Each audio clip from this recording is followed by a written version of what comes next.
Now, I'm just going to check in with you. With your grace and your benevolence, I'm not going to take questions from the floor because I want to just see if I can get us a little bit more on track in terms of time.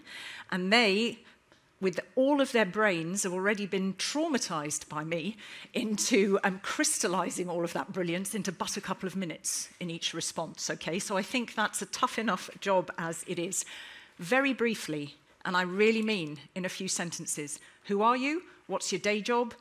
And why are you on this panel? A few sentences. So the Secretary General of YERUN is the Young European Research University Network. And why I'm in this panel is because, together with my colleague Stefan Bergmans from the European University Association, we are representatives of the university sector in the ERA Forum. Thank you very much. Now, Annika, am I allowed to say you've just won a big prize? Yeah, I think. Okay, so Annika and her team have just won the grand prize at the EU Talent On for an outstanding contribution to Mission Arena Cancer. And for those who don't know it, that's a competition for young researchers. I think it's a specific age range representing all disciplines, age 21 to 35, and you face each other in international teams. Is that right? So I feel applause are...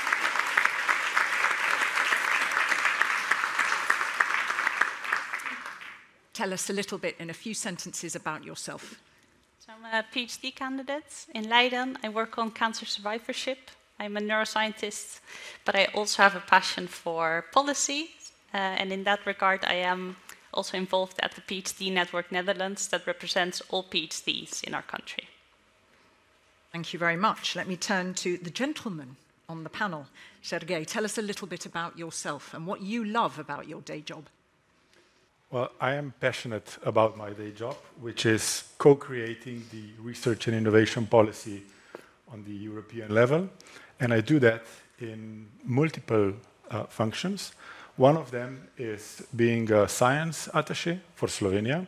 So I do that in the council, where we co-create the framework programs and other policy relevant acts.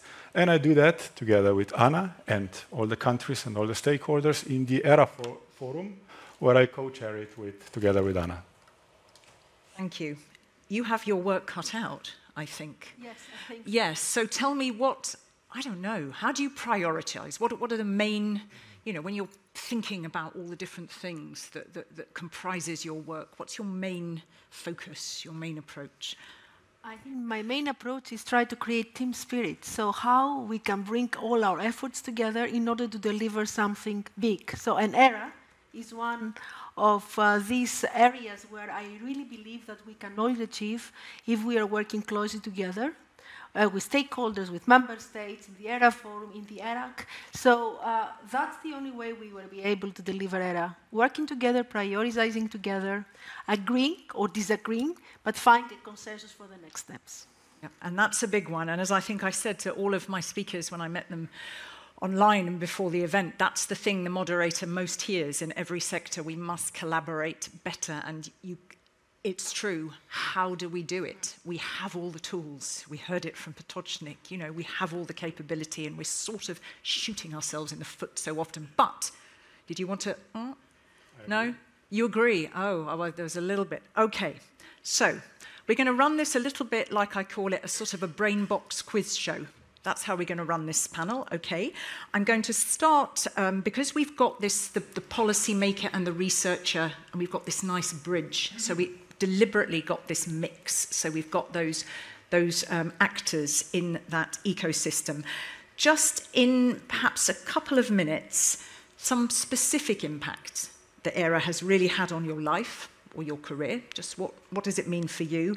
And if you had a wish or a dream, what do you want to see in its future? Over to you. So, I think I can start with a question. The audience was not allowed to ask questions, but I can. Who is passionate about their work? Because I certainly am. I love science. I love working in a curiosity-based way, answering ever new questions, but I also love having an impact on real-world problems. And for me, that is something that is made possible by the ERA. As was mentioned, I went to the EU Talent On last week, a competition in which European researchers from all over Europe are teamed and they have to come up with new solutions for our problems that we face in Europe. And in just a few days, they came up with 27 startup-ready ideas to improve on the challenges that we face. And to me, that's also what ERA is about, and what ERA really does well. If we get scientists across borders to collaborate with each other, innovation thrives, and we can get to the solutions that are needed, that were discussed before. But the ERA, just as this competition, is in need of supporting, can only thrive if they support these young talents. And with that, I can ask a second question. Who thinks passion pays the rent? And it sounds like a funny question, right? But the reality is that a lot of early career researchers are not getting fair compensation for their work, sometimes have to work for free, and they have no job security or fixed job opportunities. And I think if ERA wants to thrive, we need to recognize and reward these early career researchers. They don't only need like a job, a place to work, or a mentorship, but they need financial stability, and they need job opportunities throughout their PhD, postdocs, and beyond. And that is my wish for ERA. I think if we can empower researchers, we can really get it going. We can go from ideas to real impact solutions. So that would be my wish. For whom does that resonate? Well, I think for everybody. I was just observing that when you said perhaps they hadn't caught up, who in this room is passionate about their job, but there was a good 30 people who didn't put their hands up, actually, but maybe they didn't hear. Absolutely, you're saying there has to be less precarity. There has to be consistency in that support, and it can't just be, oh, you're wonderful. It's got to be opportunities and hard cash. I'm allowed to phrase it like that, I'm the moderator. So, okay, thank you very much. Let me turn to you, and then I will ask both of you for a beautiful, short, sharp response. So, I mean, just, and again, from your perspective, for the broader R&I community, let's just harness why it's so important, ERA. What value does it bring? Well, I'm not going to repeat it now, but we've seen in both interventions of the introductory remarks that we need more collaboration, but better collaboration, and that we need to coordinate better. This is one of the parts that we see that why we need the ERA. Why it's important for us and why do I care? I don't know if I can really explain why others should care, but I wanted to share why do I care about it. And it's because I realize that although we are very connected to each other, we tend to think very much into our own needs, and we try to push on our own agendas. And this is happening for our sectors, but it's also happening between countries, and it happens also sometimes between the directorates in the Commission, if I may allow it. So we need to make sure that we put enough emphasis and we give enough dedication and resources to the intermediaries and the bridges. And in that, I consider myself being a bridge in the ERA Forum, but also I consider myself being a bridge between the members that we represent and the wider scientific community.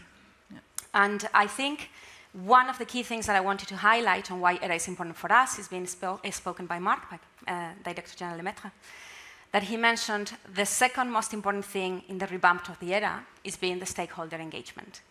And that I have to say that is being a true change in the way that we are approaching policymaking, because we are going from a reactive approach as stakeholders to a proactive, co-creative approach with the policymakers. I've been able, in the representation that I had and talking to other university associations, to understand the nuances of this diversity, the need to have diverse positions, the need to know also how member states are also struggling themselves within their own lack of resources, to see as well how the Commission needs to implement all these things. And this is giving us much more wider perspective and an holistic vision to really have this dialogue. I think what I would like to say and why it is important is we need to continue investing in these spaces of dialogue. This is very, very important. And we see how this at national level is starting to pay off. Now, we need to make sure that we work well, that we aligned indeed priorities and that we are fair in co-creating together. And that's maybe something that we haven't yet achieved, but I think we have done good progress. Thank you. And what doesn't seem fair when you say co-creating? Do you mean that you just said something that we don't always get right, the fairness in the co-creation? Is it too much top-down policy making? Do you mean we're not getting the right people around the table? No, it goes sometimes to the fact that we've mentioned on science for policy, that maybe we are investing and talking to stakeholders, but maybe we are not giving them enough time. Or maybe they don't have enough resources to have the people that are able to follow these things and then be able to implement them. Yep. Maybe in the member states, we also lack colleagues with more capacity to make sure that they are intermediary bridges between different sectors to implement on policies. Okay. And that's the part that maybe we need to indeed improve. And then focus. Sometimes we want to do everything, like we want to make sure that we deliver on time. And I think we need to make sure that we take a step back and say, hey, are we really going in the right direction? Can we allow us to say, oh, we were mistaken, or we really need to redirect?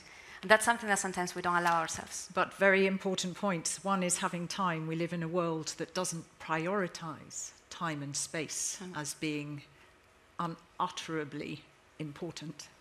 And absolutely, and space too. Well, it's never failure, is it, in this arena, because you learn. Exactly. What works, what doesn't, right? Okay, I won't hoover up any more time because it's your time, and I need to give you the chance to, respond to some of those things you heard, and if you want to be more specific in your understanding of more collaboration, some member states struggling, we heard, with resources, fairness in co-creation, whatever else you want to come back on. Let's hear from you. Well, thank you. Thank you very much. Well, I would like to react to both speakers before me, indeed. First of all, to thank Sylvia for what you just said, that the revamp and getting the stakeholders together around the table with all the countries in the Commission was the right way to go, and that you say it is producing results beyond our expectation. I would go even as far as trying to understand that there is a cultural change in the way we do policy on EU level, but most of all on national level as well, as a consequence of that. So this was really music to my ears, that what we have set out to do in the ERA Forum, at least we're doing it in the right way. Now regarding what we are doing, so back to that, and that I would like to react to Anneke. What stayed with me the most from your intervention was that we need to empower researchers to do what they want to do.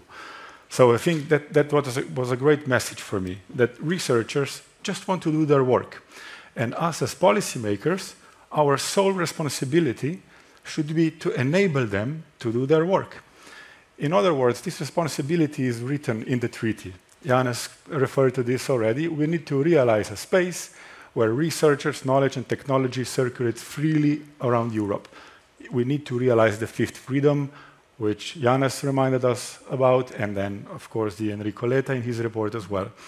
Now I ask you, does a researcher in the US, for example, have to learn about all the 50 frameworks from all the US countries? Does he have to bother about the portability of his pension, his health security, social security when he moves from, I don't know, California to Massachusetts, across the continent? Not really. Not so much as he has to still in Europe. So I think it was Janus or Mark who said that we have the 4 freedoms and we need to build the 5th freedom on top of that. But I'm not very sure the 4 freedoms have reached their full potential yet. The 5th freedom would be very easy to implement if they did, because we would have free movement of goods, services, people, capital already. And then the 5th freedom would be a very incremental, very easy step forward from this. So we are not here as a research stakeholders in this room and online responsible for the implementation of the 4th freedom. We don't have the capacity to implement those. We are, however, responsible for the 5th freedom. So my proposal here, a little bit brave, maybe encouraged by the introductory speakers, is to simply just take the 5th freedom into our hands and realize it as responsible policymakers. Let's make a specialized legal framework only for researchers. let's make what, so I'm also encouraged by the current new Commission. I read in the political guidelines of von der Leyen, and then also in the Draghi's report, she suggests establishing a 28th regime for companies. So kind of like the sixth freedom, if you want, for companies. If we can do it for companies, we can establish a specialized lex specialis legal framework for researchers too. We have done something alike before. I can give you examples if you want. So we should do it again. Just so give one example in 3 sentences. I'll give you 3 examples in 1 sentence instead. Oh, look at that, look at that. Okay. We have 3 regulations in the area of research: framework program, joint undertakings, and ERIC framework. You can build from this. Thank you. For whom did that resonate? Who would say, yeah, that's the way to go ahead, that's the approach? Oh. Just that man. I paid just him. Only him. Everyone else doesn't care. He cares. Okay. All right. So, Anna, I'm coming to you. And also, perhaps, we had a breath, as you said there. And sometimes the Commission across Directorates General coherence. I think you sort of, listen, it ain't new for the Commission, right? That's something that comes up a lot. But let me just give you a couple of minutes to... Yeah. And also what you heard there from Sergei. Yes. First of all, I would like to take 4 years back when we have put in place the new ERA communication, what was the kickoff of the revamping of ERA. And we will try with our colleagues to find what will be our logo, how we are going to promote this. And I remember that we used, for me it was the main logo, ERA for you. And I'm thinking about you, Annika, that the main purpose of putting ERA in place, it was indeed for young researchers, it was for innovators, it was for research organizations, institutions. And this is what I think that we have to keep always in mind, knowing that we are policymakers, we are not the ones that they are doing the actual research, and we are very much triggered by process as well, which sometimes make us missing the objective and delivering. So I think we do need to think about you, that whatever you do, it is for you. And we did things. First of all, I'm thinking about the Council recommendation for research careers. It's a great delivery that we did together with the member states, because it was something that we prepared in the ERA forum on the basis of a lot of scientific analysis, and then we have to negotiate in the Council. So we did it. It's there. The next step is how we can put it in place. And I'm coming back to what Sergei said, that do we have the 28th regime for mobility of researchers in Europe? Do we have the framework conditions that we need so that our researchers and innovators will be excellent and will stay in Europe and will help to create innovation in Europe and not leaving going to the United States, which is easier to have the mobility? So this is for me the big challenge now. We deliver from the ERA forum, we deliver with the Council how this will be taken up in order to really establishing the fifth freedom. And then you said, Sylvia, about the collaboration we have, and I'm very happy that you're representing the young universities, because maybe the well-established universities, they are better placed in order to do excellent research. Where we have to support you to create the conditions and to provide you guidelines to establishing the framework, open access, open sizing, sharing data, giving access to big research infrastructures for those researchers that they're really working in smaller and young universities. And I think, again, there we did a lot of work to promote that. ERIC regulation is a fantastic example on how entities are joining efforts to share infrastructures and to provide access to researchers. Can we do more? And I think we can do more. And I'm going back to what Sergei said and what was said in the mission letter to the new designated commissioner for research. Maybe what is pulled there as an idea, a new ERA Act, could give us the opportunity to look further, to see what we can do more together, to see whether we can use, if possible and if necessary, legislative measures in order to create a more integrated, as we say there, European research area from north, south, west, east. Thank you. I have a million questions. I can't ask them. okay? What I'm going to do is make sure that we come in at 14:55 so I can alleviate some of the knock-on pressure. So what I'm going to ask you, good people, is we're going to look to the future.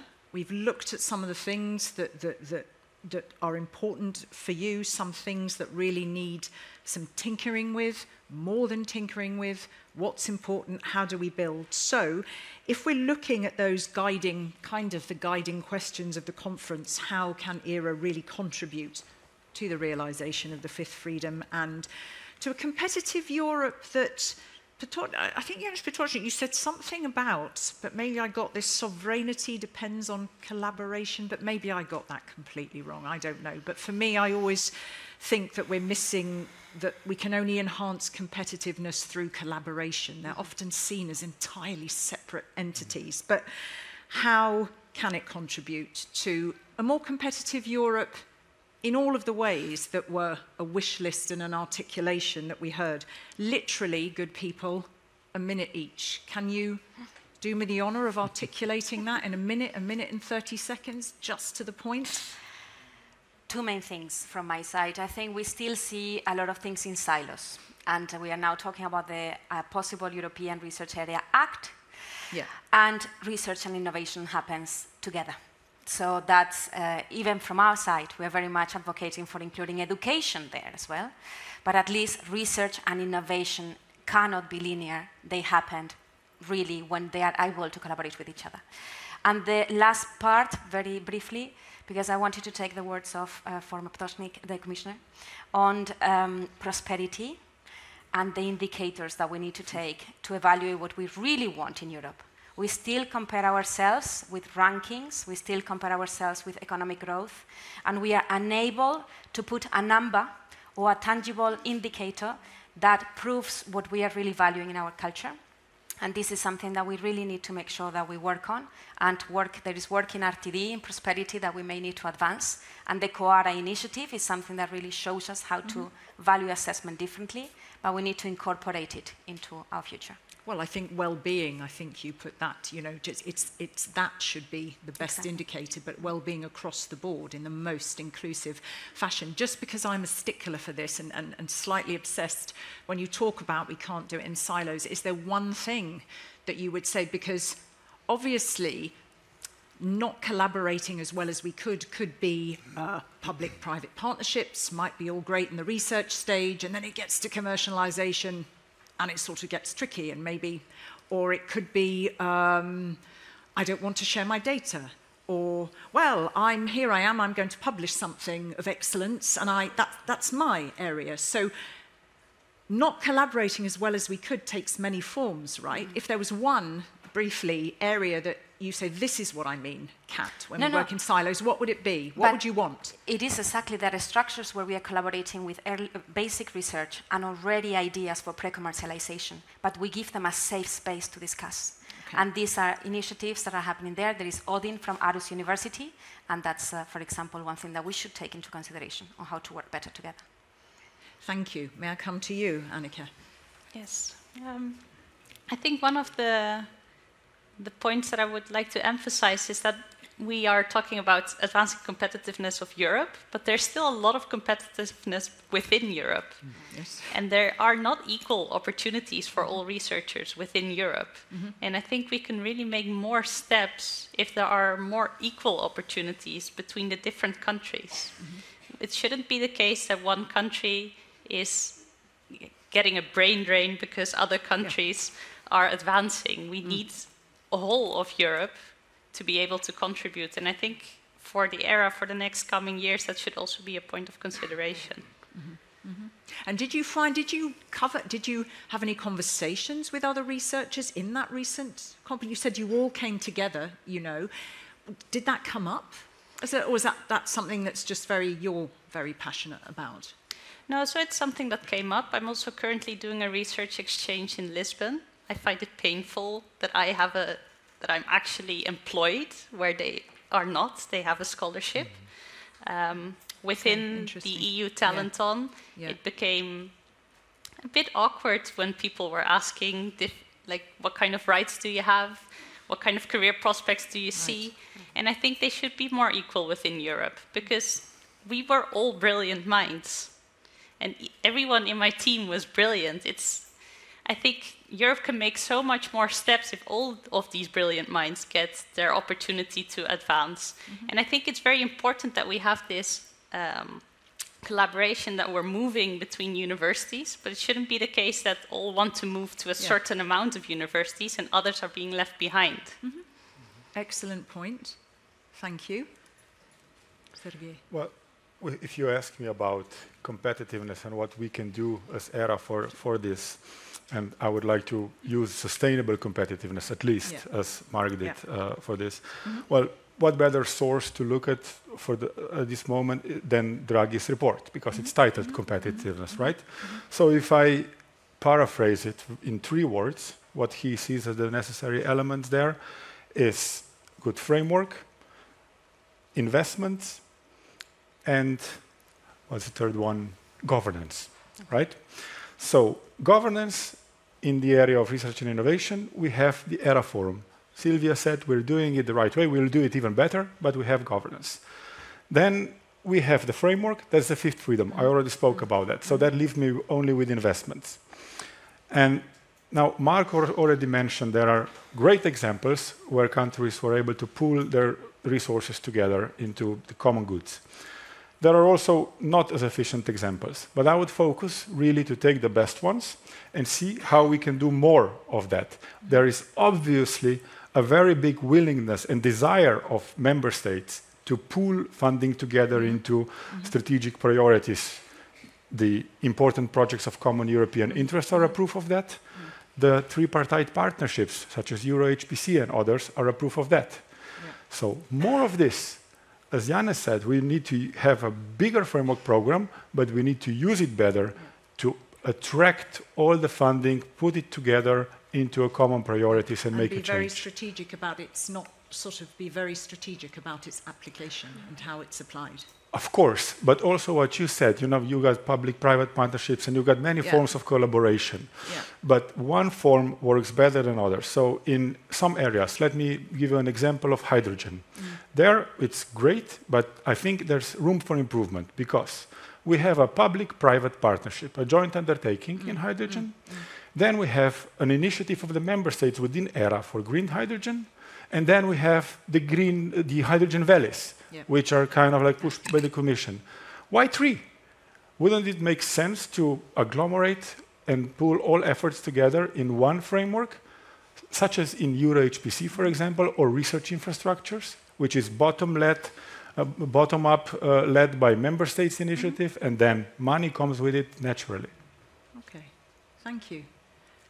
For you, last minute or 2, yes, so and then a last word. Of course, I agree with all of them, but I would disagree a bit with Sergei, because I think for investments, we may look at joint priorities where Commission and framework program member states, they can contribute, and I want to remind that the framework program we have now is 1/10 of the investment done by member states, and we need more from the private sector. So the framework program, it's good, but it's not enough. And also, I believe, it's not only everything about joint investments. It's about creating the innovation ecosystem, local-based innovation ecosystem. It's about creating an excellent ecosystem across different member states, in particular in those countries that are lagging behind. Because if we want to have the conditions, the possibilities for delivering excellent results and bringing results to the market, to scale up our companies, and to find jobs for our researchers, not necessarily in academia, but also in the industry, then we do need to create the opportunities. And this will not happen just with joint projects or just with EU money. It will happen also with national, public, and private investments as well. And this is where that would be my wish for the future.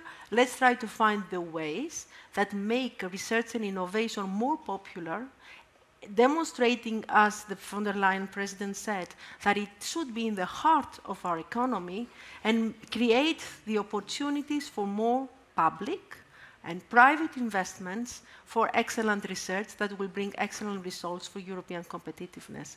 And this, I believe, is a duty for each one of the member states as well. Thank you very much. I'm going to ask each of you one last sentence, either something that you will take away from one of your fellow panelists to chew on this evening, or anything that you didn't get to say in a sentence to a fellow panelist or to these good people in the audience. Should we start with you? Should we start with you? Gentleman first. Gentleman first. Thank you very much. Well, what still is with me is what Janez wished the new European Commission, which is good luck and courage. So that is also what I would like to wish to everyone in this room and on the screens, more courage to move things faster forward. Should I come to you next? Well, I mean, a lot has been said, but what I would like each one of you to do is to go out to communicate more of what we are doing in research and innovation and convince your friends, your politicians, your neighbors, your stakeholders that without research and innovation, we cannot go further.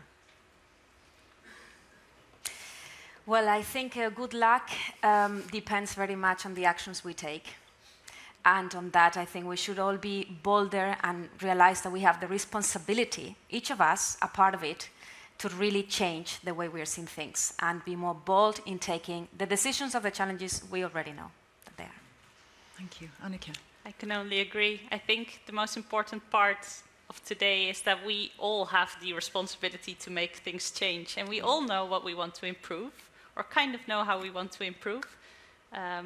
But each one of us, either policy or researcher, should step up to make those changes happen. Not just talking about them, but making them happen. Absolutely, and that notion that, you know, when there's a lot of, I know that's not the right word to say, won't say horsemen of the apocalypse, when there are so many entities in the room and you're saying everyone, you know, we all need to collaborate, there's the risk that, oh, I'll leave that to them. I'll see what that group does, and then I'll react. And, you know, without a generosity of spirit and boldness, you've got to be the first, right?